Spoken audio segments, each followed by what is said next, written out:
and should not be interpreted as statement of fact. Independent fact-checking and corrections are encouraged. This episode is brought to you by FundWise Capital. FundWise Capital is a business lender matching platform. Avoid the mystery of one-sided deals and connect with FundWise to get the very best funding you can qualify for fast. You can apply online in 60 seconds or less, and there's no effect to your credit to see how much you can get. It's easy. Use the funding for anything you need to start or grow your business. You did hear me correctly. I did say start or grow your business. If you don't have a business yet, but you got a solid business plan, they can help you get funding. Get the best funding you can qualify for. Their strategic lender matching platform searches through hundreds of lenders to find the very best possible option for your unique situation. They have hundreds of 5-star reviews on Google, Trustpilot, and Facebook, and an A+ rating with the Better Business Bureau. They provide unsecured lines of credit at 0% interest for 9 to 15 months. Unsecured term loans, loans based on income, short-term gap funding, and bridge loans. They work with real estate, startups like I already mentioned, franchises, restaurants, any kind of business, any kind of project. To get started, it's really easy. Just go to apply.fundwise.com/minddog. That's apply.fundwise.com/minddog. Get money for your business now. Apply.fundwise.com/minddog. Is everybody ready for the Mind Dog, the Magnificent Show? Start the clock!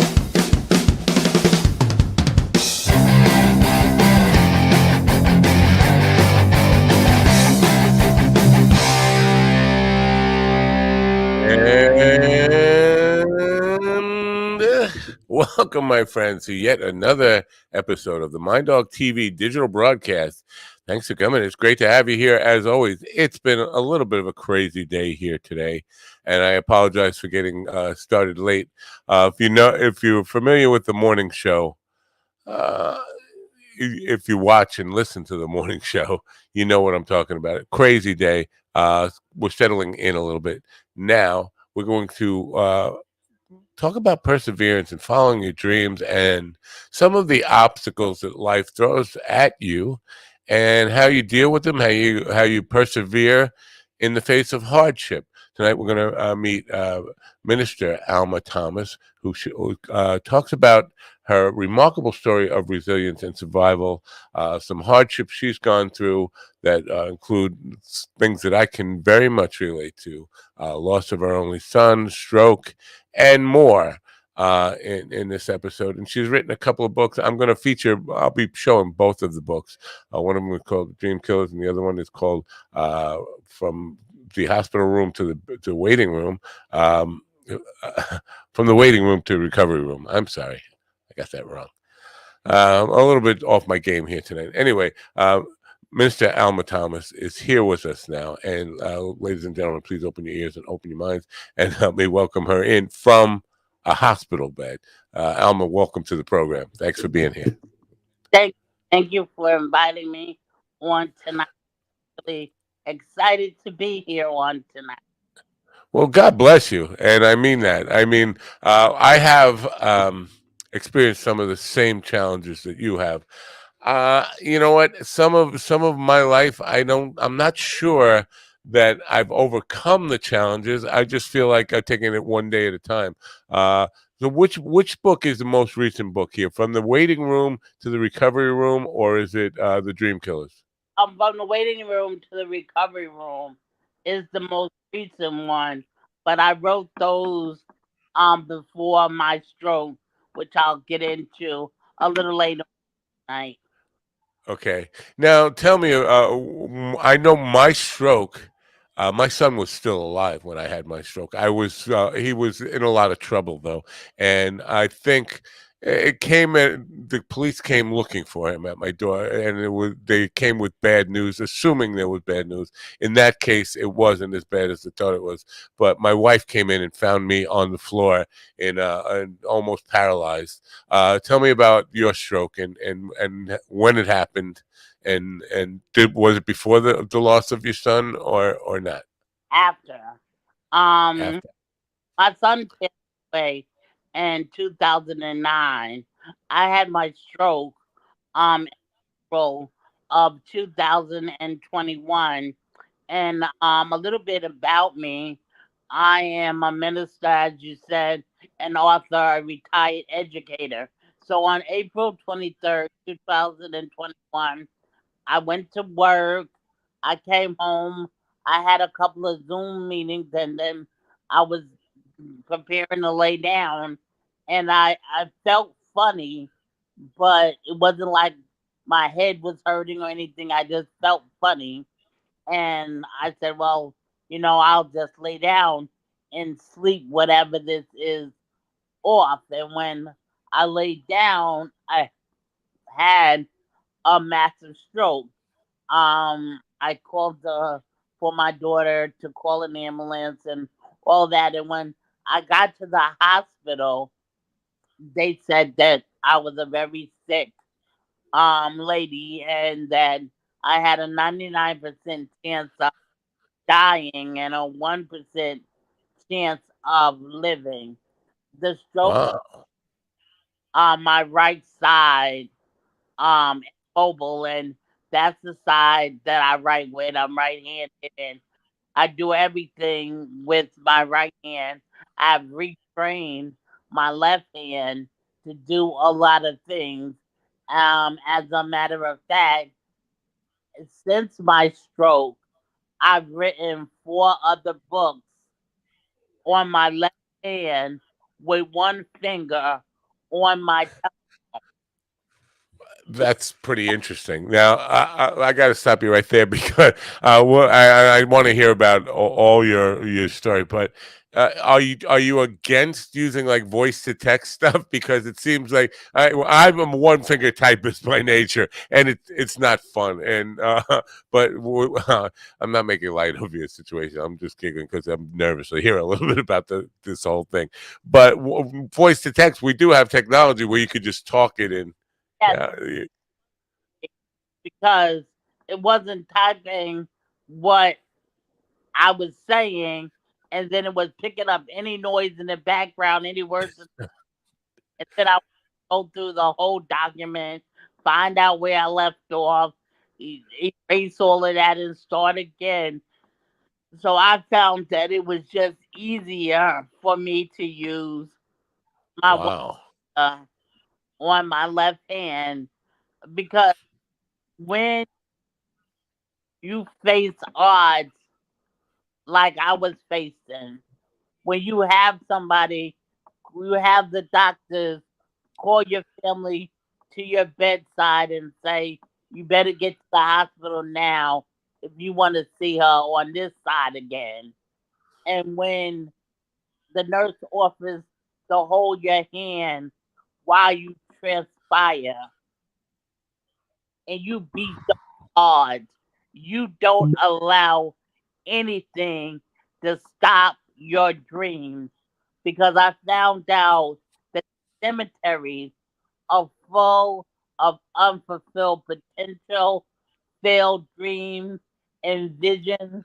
And I didn't want to die with my purpose inside of me.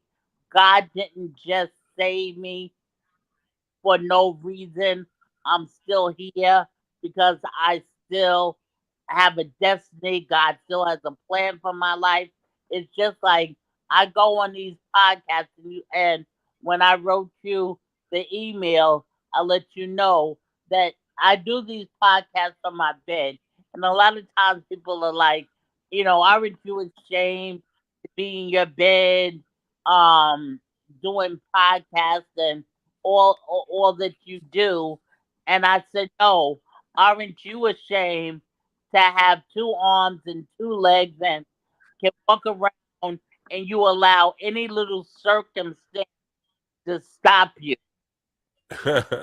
Well, so yeah, now that's a good point because while you were telling your brief part of your story there, I'm thinking that there is something very special about your makeup, your character, and your constitution that gives you the strength. Because I've faced similar challenges. I have been close to death.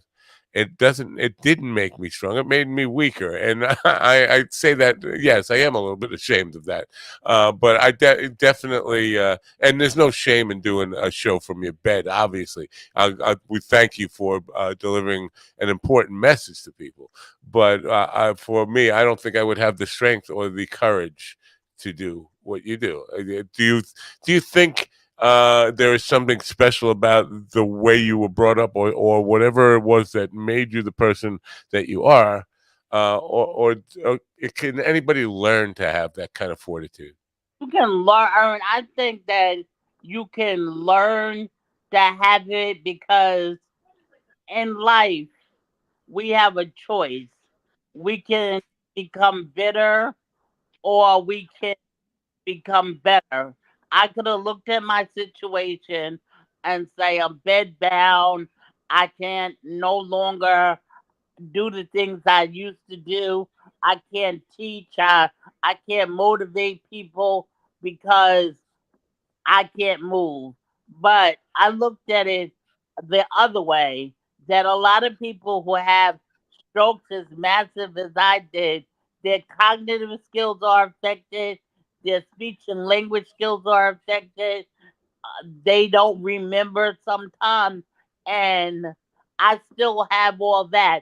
So I learned how to accept the things that I cannot do and embrace the things that I still can do because I think that we are all left on this planet for a reason.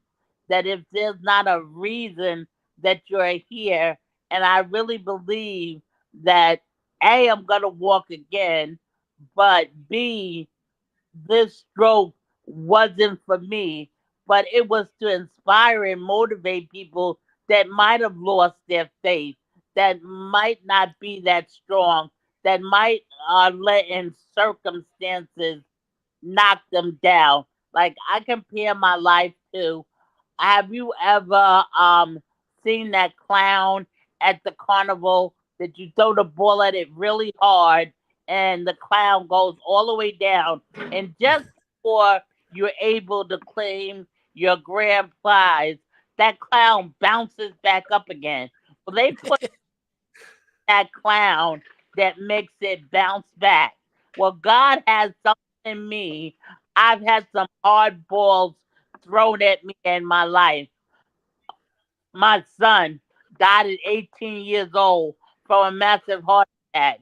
My daughter and I were homeless for a while after our apartment complex caught on fire. My apartment didn't burn, but everything was condemned.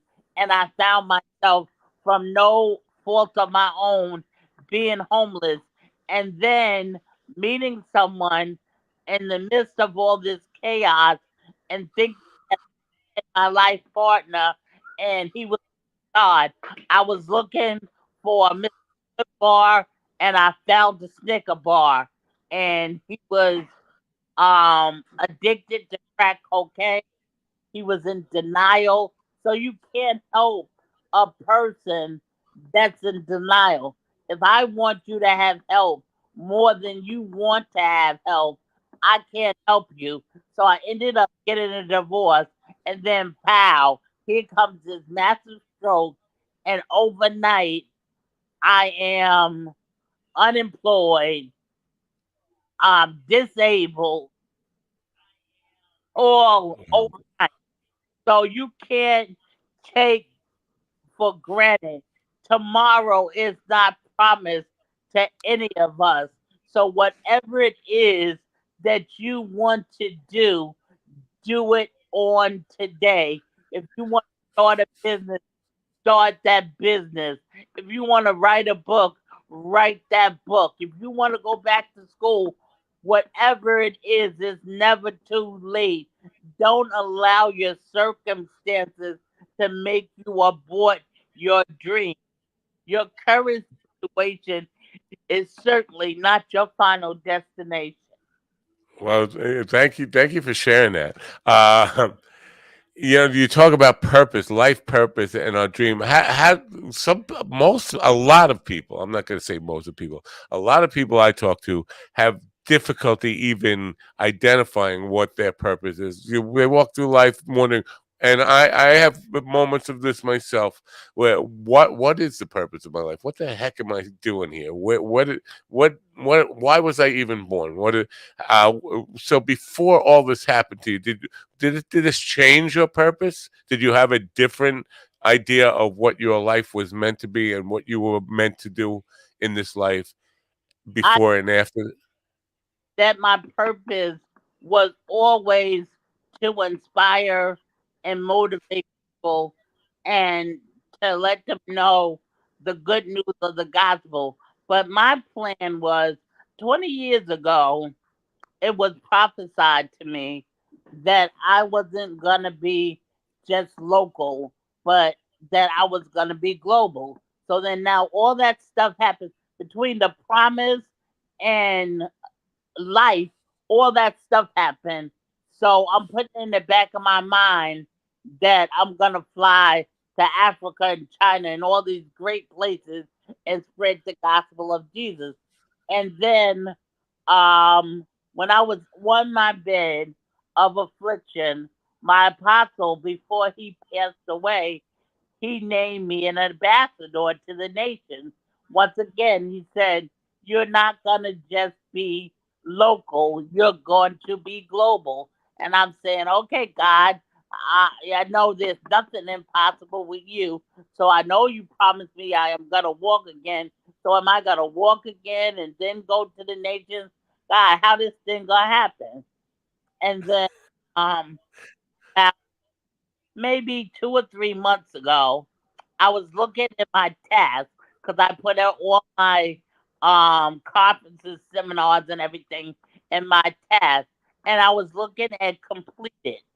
And since January of 2024, all glory beyond belongs to God. All since then, I have spoken on over 300 seminars, conferences, and podcasts right here from my bed. God Wow.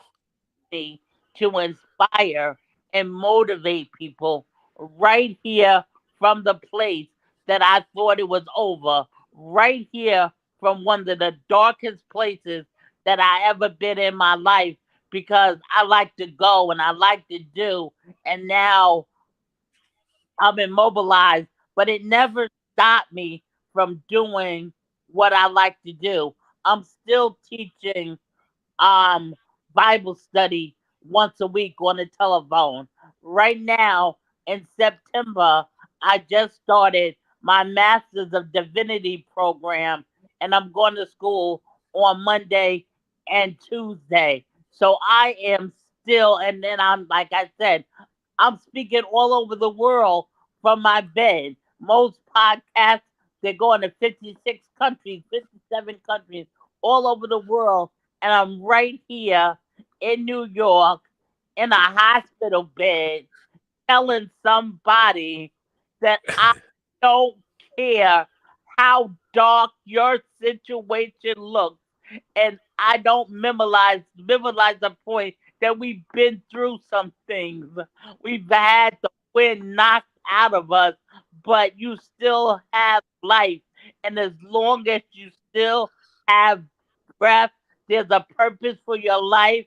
Somebody is waiting on you.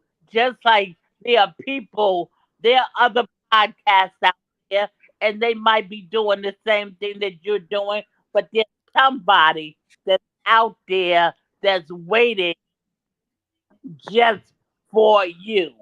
And if Right. you give up and you don't step into your destiny, that person will never get what they needed because they were waiting for your story. My story is not like your story, and your story is not by like my story, but there are people who need us to tell our stories. There are people that need this podcast to be inspired and motivated and know that no matter what you've been through, no matter what the situation looks like, you can soar above your situation. Well, you and I are very different people, but in a lot of ways we're very similar. We've had a lot of similar experiences. I'll just start by saying when I started this program, I have a different program that's in the morning, which is just about starting the day on with some laughs and stuff. But when I started this program, it was dedicated to helping people uh, identify their dream and live their dream and understand that what you basically the life that you're living is obstacles will happen, things will get in the way to try to deter you from living your dream. But and at the end, and I shared this story about a guy who told me I was living his dream. He was older than me, and he was giving up on his dream at the time when he told me this. And I was first I was doubtful. I like, you don't understand my life. If you think I'm living your dream, you don't understand, because my life is not so good. No, my life is not as good as yours. And we spend a lot of time comparing. Uh, but I didn't believe him at first, and then when he explained it, I felt awful, flattered, and kind of blessed that about it changed my perspective on what I was doing and whether it was worth it or not, and what people find it.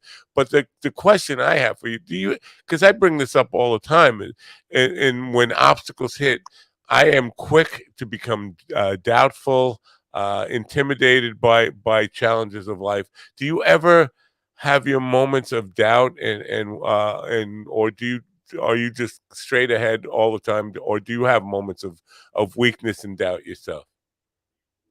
Because I went, the first thing I went in life was losing my son. I think that if I had lost him after the stroke or after the fire or after the divorce, my outlook on life would have been different. But because the worst thing that could ever happen to me happened when I lost my son, when I stood in the cemetery and watched them lower his body in the ground and I survived that. I knew that any ball that was thrown in my direction, I was gonna catch it. Because I went through that too. I lost my only son uh, in 2016, 2017, February of 2017.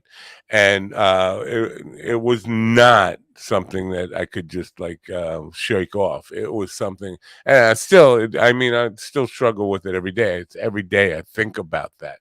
But I don't know. For if people ask me, how did you decide to move on, keep living? I don't think I ever did. I remember, I remember that moment in the cemetery too, when they lowered him into the ground, and thinking, I want to die. That was my thought. Now, I mean, what is my purpose now? My purpose was him. It was in being there for him, and he was not there anymore. I felt like I lost all my purpose. I continue on, but I don't. If people ask me how I continue on or why I continue on, I'm lost. I have no idea. Can you share, like, you must have had some similar moments where, because when I came home from the cemetery, that was like the lowest point, and the pain, the physical pain I felt from that was just overwhelming. But the emotional pain, and you just feel like, what's the point of going on at this point?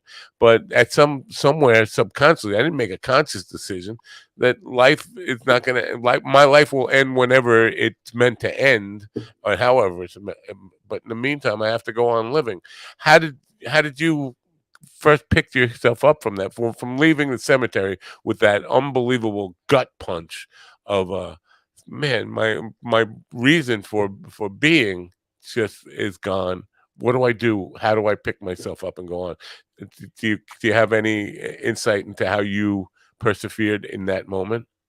well, first of all, on April 17th, 2009 was his birthday after he passed away. And I wanted to unalive myself, not because I wanted to be unalive, but because I wanted to spend my son's birthday with him. And me being so spiritual, I knew that being absent from the body is being present with the Lord. So my spirit being was okay and taken over, but my mom, the mom in me was hurting. The mom in me was silently crying, and everybody was saying, "Oh, you're so strong. How can you do it?"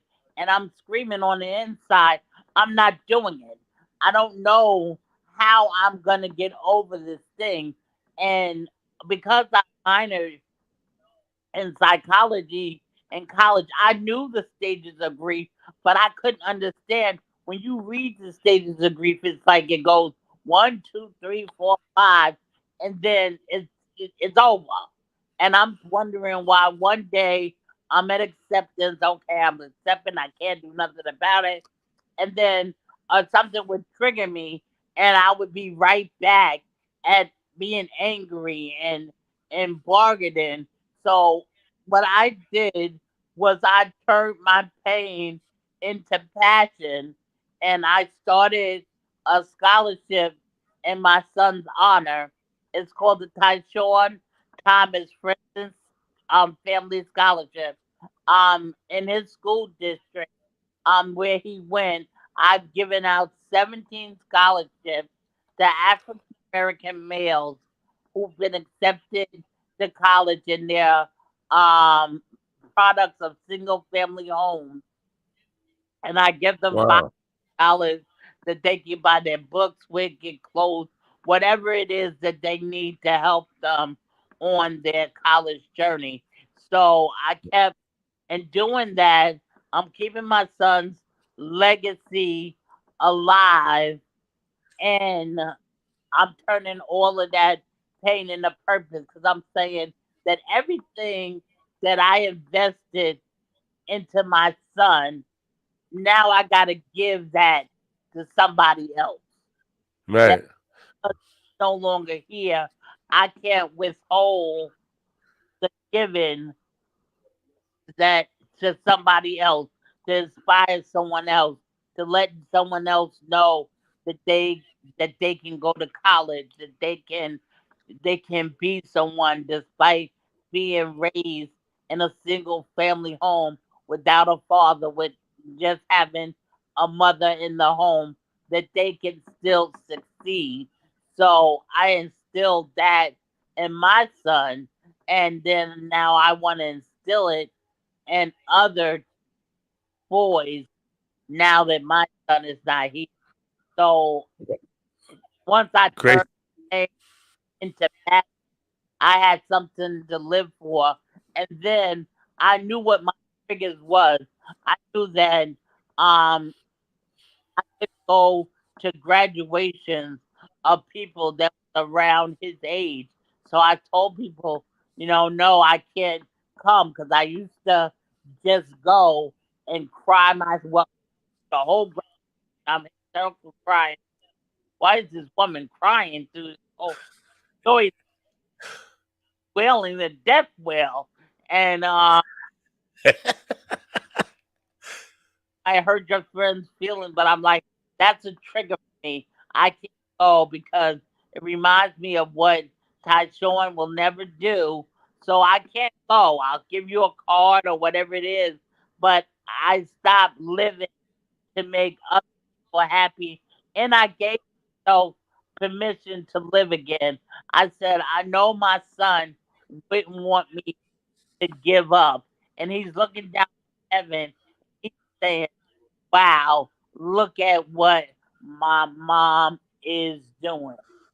Wow. Good for you. I mean, that's a tremendous thing that you're doing with the Scholarship Foundation. We have one set up too. We have a foundation set up. I don't think it's doing quite as well as yours, but that you do what you can. But thank you for doing that, and thank you for giving back and sharing this story. A couple of things that come to mind here is when, first of all, I was raised Catholic, and I remember my father never took me to church, but twice in his life he took me to church, and one of those times, I remember the sermon very clearly. It was about asking why me, and the priest who was giving the sermon Catholic Church. He basically said, if you're asking why me, you're asking God, why didn't you do this to somebody else? And that message stuck with me. I've never been like a really, certainly not a person of strong faith. I call myself a helpless sinner. But that message always stuck with me. Like, don't ask why me, because that means you're wishing it on somebody else. Have you ever, first of all, I don't know if you even agree with that philosophy, but have you ever felt yourself in that moment of weakness, like saying, why me? Why is this? Why me?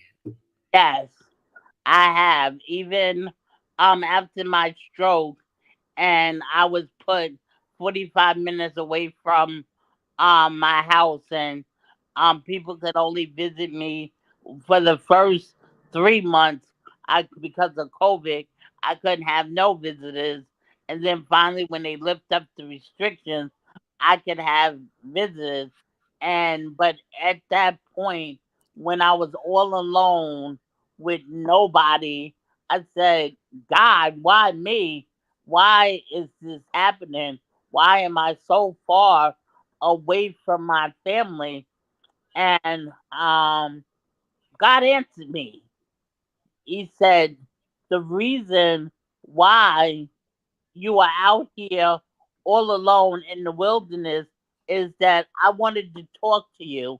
I wanted you to tell me you were doing a lot of things, but some of those things, they weren't bad, but that was not your purpose in life. And I wanted to talk to you, but you couldn't hear me, because you heard so many voices talking around you. So I brought you into the wilderness so I could build up your faith, so that you're not dependent on no man, but you're dependent on me. So I know that's why my experience was. And he said to me, I took care of you while you were in the wilderness, because I was in a nursing home for 2 years. And my daughter, when I went into the nursing home, was 18 years old. She never stayed by herself and had to take care of her house. But God said, I took care of her during those 2 years. Y'all never lost nothing. You never lost your apartment. She had lights, she had food, she had everything that she needed. So even while you were in the wilderness experience, I took care of you. So that's why I'm so strong now, because it's like, okay, if God, I have experience with God, and if He took me through this, He's going to take me through that. So even Wow. you remembering that sermon from when you was a little boy, why me, is like everything that you've gone through in life was manifested just for you, but in the end, you're gonna get something out of it. We don't understand God's ways because God's ways are not our ways, and it's higher than our understanding. But I do think that everything we go through for a purpose. And sometimes it's just like now. I'm sure you talk to other parents who have lost their kids. If you have Yes. been put in this club of parents who lost their kids, you can never tell them that you can make it through it. I don't know. You don't know how you made it through it, but you know that you're making it day by day. So you can tell somebody else that you can make it. And your survival from a stroke, you can say, I know that it might be dark for you right now. You might not understand why you going through this, but I made it through. I'm still here. I'm still standing. I'm still showing up on my podcast to give people inspiration and motivation, because some people don't know how to go on. Some people don't know how to move on. So they need people like me and like you to let them know that no matter what we've been through, we are still here. Very cool way of putting that, and thank you for that. The other thing I was thinking of, when I was a runaway. I'm sharing a lot about myself here, but I was a runaway. I went to Florida and put myself through high school in Florida. But one of the memories I have from doing that, my very first day enrolled in a high school in Florida, they were still teaching the Bible in public high school, and I had to do a book report on the book of Job, and I didn't know anything about. I didn't even know what they when I was handed the assignment. I didn't know a book of Job. What is that? Book of Job. I never heard of book of Job. What are you talking about? It's one of the books of the Bible. Oh, okay. But that whole story seems to be come into really sharp focus. The idea of patience and not questioning why me when these things happen. And I think when you talk about all these things that life, everything that you're a part of your journey is put there for a reason. Some of that starts to make a lot of sense to me and come into focus. Any thoughts on Job's experience as it relates to yours? Yes, and just like Job lost his children, he lost his cattle, his money, everything that he had, but he did not question God.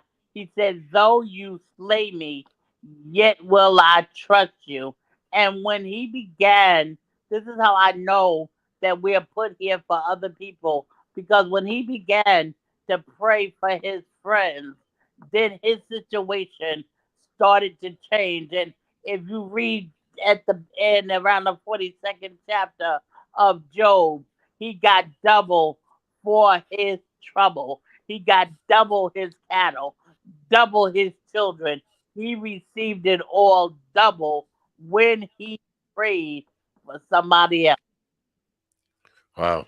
Yeah, and the perseverance and patience is a big part of this. And sometimes because I had a guest on last week who we were talking about life purpose, and we were talking about identifying life's purpose, and sometimes we are doing things, as you say, for other people, but we don't realize when we've made a big difference for somebody. We could those moments could slip by without us knowing it, but that doesn't mean it wasn't purposeful and it wasn't intended to be. We weren't they say the when the student is ready, the teacher will appear, but we don't necessarily have the ability to follow up and see if the student got the lesson, because we don't even realize we're the teacher sometimes, if that makes any sense.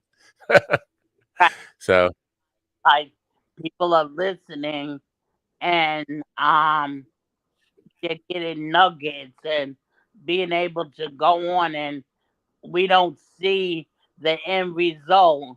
It's just like we just came by. Somebody planted the seed. Somebody came by and watered the seed. The sun came out and beamed on the seed, and it got harvest. But we wasn't there for the harvest. But one of us planted the seed. One of us watered it. yeah, that's an excellent way of putting it. Thank you for that. Now, both of these books you had written before the stroke, Yes. but after your son passed, right?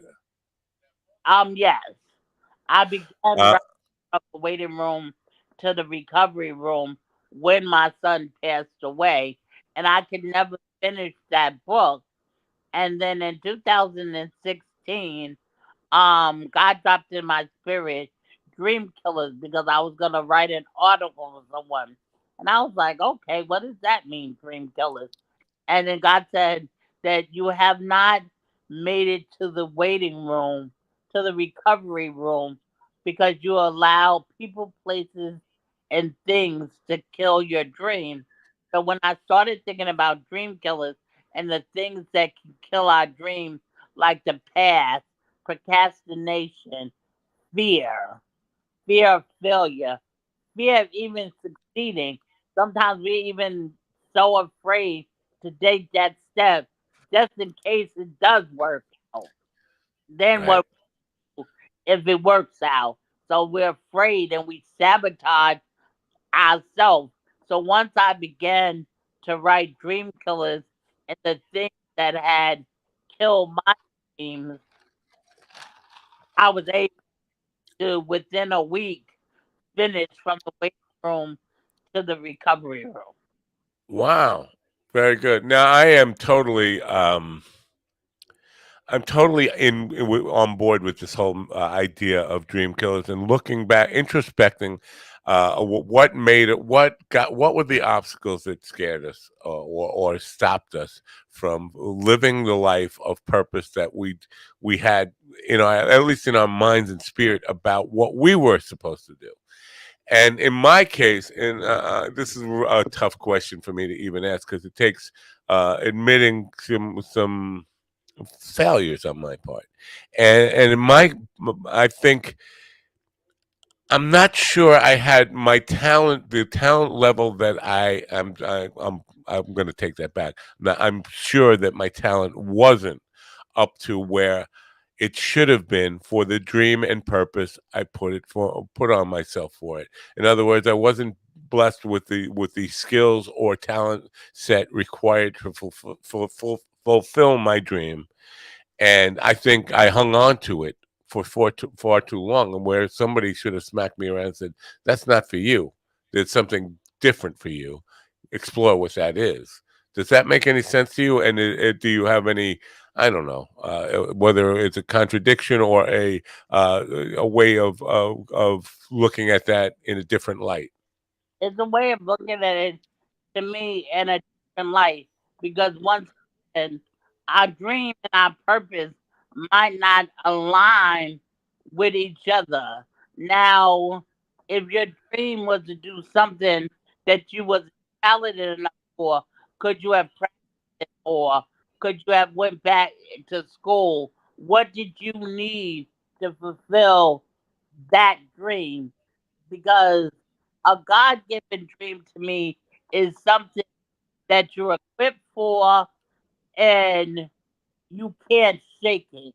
No matter how many times you try to put it in your back of your mind, it always comes back to the front of your mind.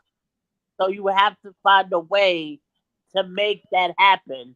And a lot of times we dream too small because if we dream big, then we need some help, we need some colleagues in order for that thing to work. So whether it's Yeah, like like people sometimes are like, "Oh, I want a job, I want a job," and yet they're staying at home and sleeping, waking at 12, 1 o'clock, and then going to look for the job. Well, if you had woke up earlier, you could have went for the job when people are getting jobs. So you can't expect God to put things in your lap. We have to work for things. Says, figured out work is dead. So if you yeah.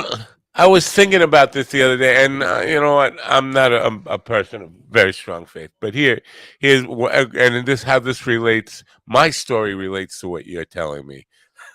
um, when I was young, I was in radio, and I got blacklisted from radio locally for bad behavior. I said some things on the air that I shouldn't have said. I was young, stupid, made some mistakes, got myself blacklisted, but always wanted to get back into radio.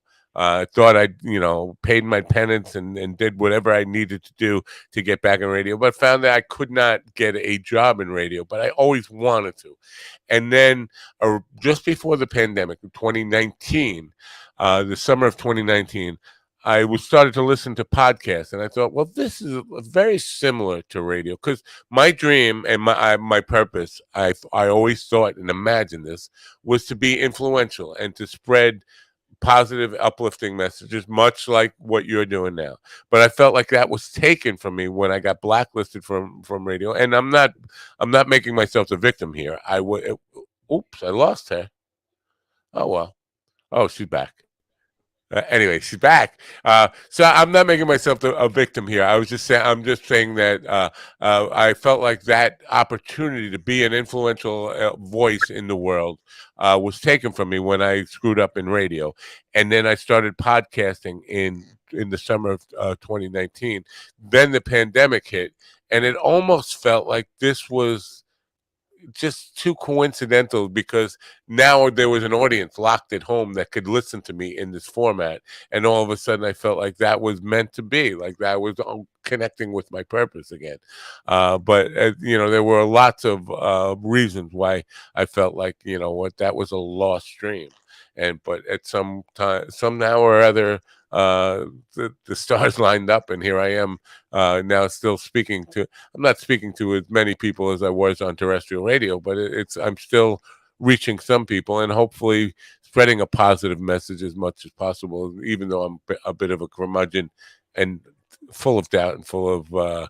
I'm still a terrible, dirty sinner who will never be saved. but but so but I feel like, I do feel like this is in some way, it sounds corny, but I do feel like this is my purpose. This is what I was meant to do. And it also coincides to happen to be my dream. I don't know that, you know, there were moments of doubt and all that. But so the Dream Killers, I think, is something anybody who feels like regretful that they didn't pursue it. Like your message is basically, it's never too late, and that, I totally, that resonates with me. So thank you. Now, so once you started looking at that, that's when you were able to finish this book, from writing, from the waiting room to the recovery room. And that's when, I never look back. It's like once I had the book in my hand and I visualized all my life, I was saying, I'm going to be a writer. I'm going to write a book. I'm going to write a book. And when I finally wrote that book, it was like I finally, I finally pushed out my baby and I'm holding my baby in my hand. And then I was able to write, you know, other books about other experiences that I have had in my life. All right. Now I have your Amazon author page linked in the description and scrolling across the bottom. How many books have you written to date? To date, I've written a solo books. I've written 6 books, and I've been about a part of 20 anthologies. Wow. One is called Faith, right? One of your books is called Yeah, Faith. so that Uh, is after um my stroke, and it's okay. scriptures and um it talks about the faith heroes in the Bible and how all of them went through something in order for them to be in the faith heroes, that they weren't perfect people. Sometimes we want to pick who God will use, and we want to pick, someone we consider perfect, but God picks his ordinary people to do extraordinary things. All right. Now, have you heard from readers of the book and gotten lots of feedback from it, or do you have a community or a pipeline to hear from readers? Well, right now I'm just starting to put faith in the books that I've written after the stroke. I've just now started to put them out there, but I've heard a lot of positive things about from the waiting room to the recovery room, and especially dream killers. All right. Now, what they like in the form of reviews on Amazon? Do you have a Facebook community or a Reddit community or AuthorTube page or any of that kind of stuff going on? No, I have a Facebook group. It's called a page. It's called the Alma Thomas Ministry and Author page. So I'm building that page up now, and I just got a website where I'm selling my books at, because I talked about the scholarship. We're not a foundation yet. We're not a 301c. So all the money that we've raised for these scholarships have come from out of my pocket personally, or my friends and family have given donations, and whatever Wow. for that year. That's how many.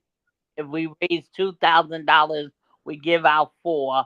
Depending on how much we raise each year, is how many scholarships we're able to give out. Interesting stuff. Now, and inspirational stuff just in your personal story of doing all that, because that's not an easy thing to do. So again, thank you for giving back in that way. And I know it's a labor of love, but it's still a tremendous opening of your heart for people, and not for yourself. But the bottom line of this thing is it comes down to being in service of other people. I think a lot of us forget that, that is really what at least that's the meaning of life, as far as I can take it, is that we are not here for selfish reasons. We are here to be of service to our community, our fellow people. So thank you for spreading that message. um, so now, I'm just curious now. The writing you mentioned, you've had the stroke.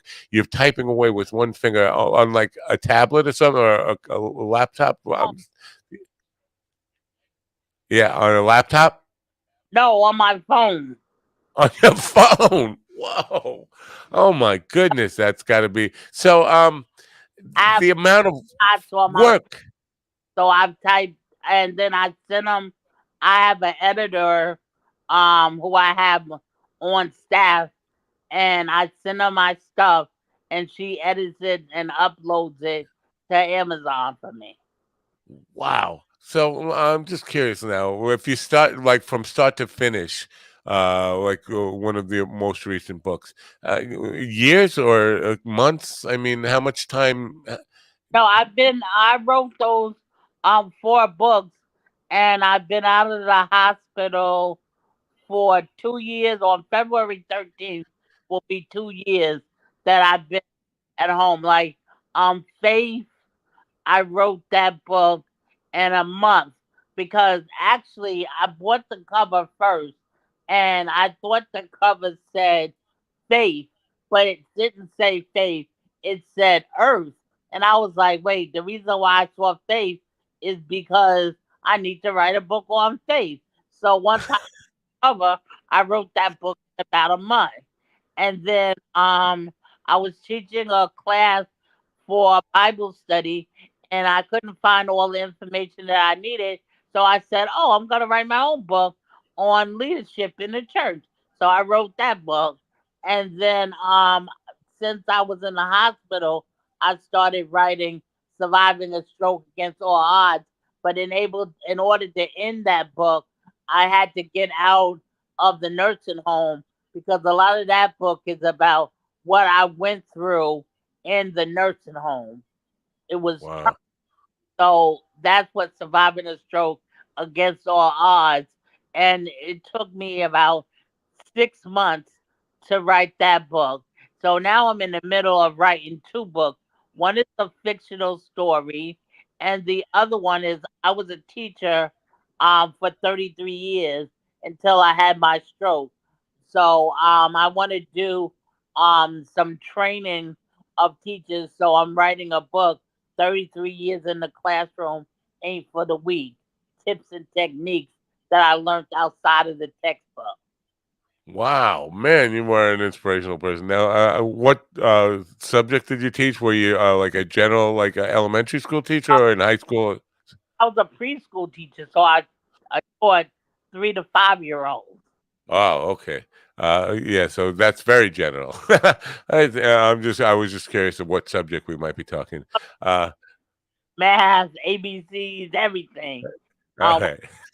and of their studies, and that's what I want a lot of people to realize, is that I started teaching them when they were 3, 4, and I have students that when they graduate from high school, they'll write me on Facebook and say, "Thank you, Miss Thomas. You was my first teacher."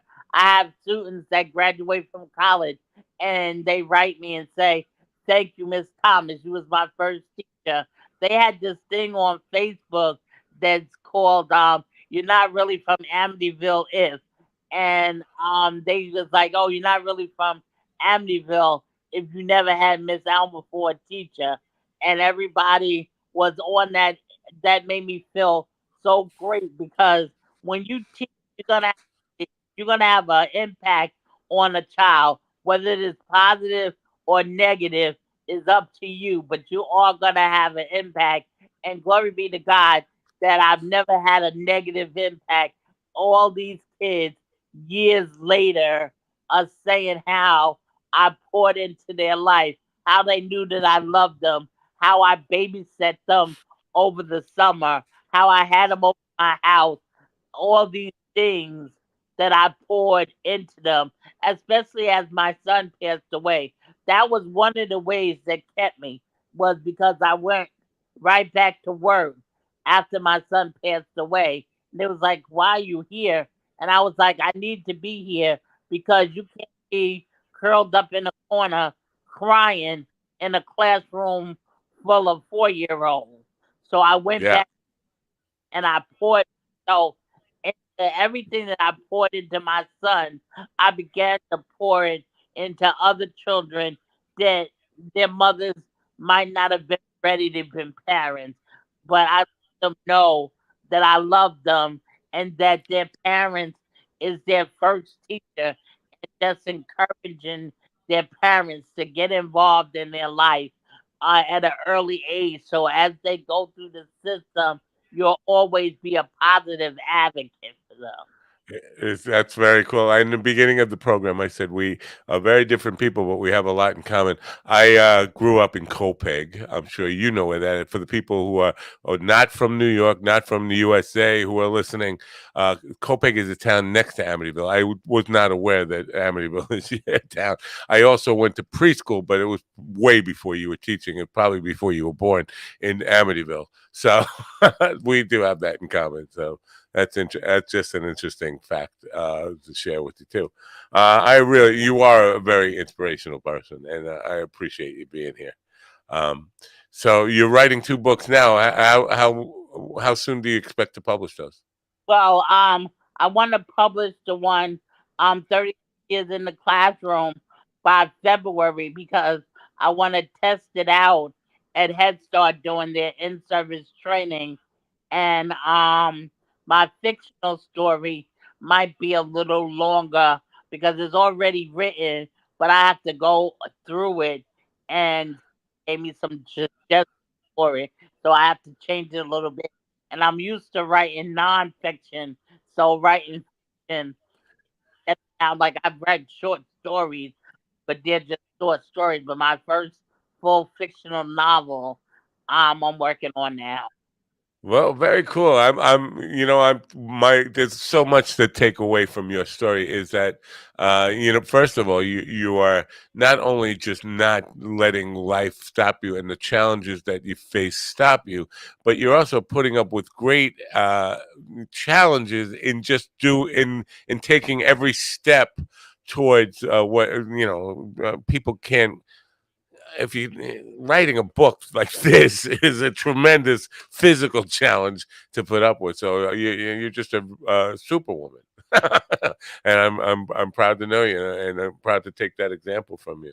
Um, Now, briefly, we're kind of almost out of time here, but I got to ask you this: personal rewards. How do you measure your personal rewards? I mean, it's just natural. We don't need want to be selfish people, but like the what's in it for me. How do you take measurement of satisfaction knowing that this is what you were meant to do? Where do you find your personal rewards in this? Um, every day I try to go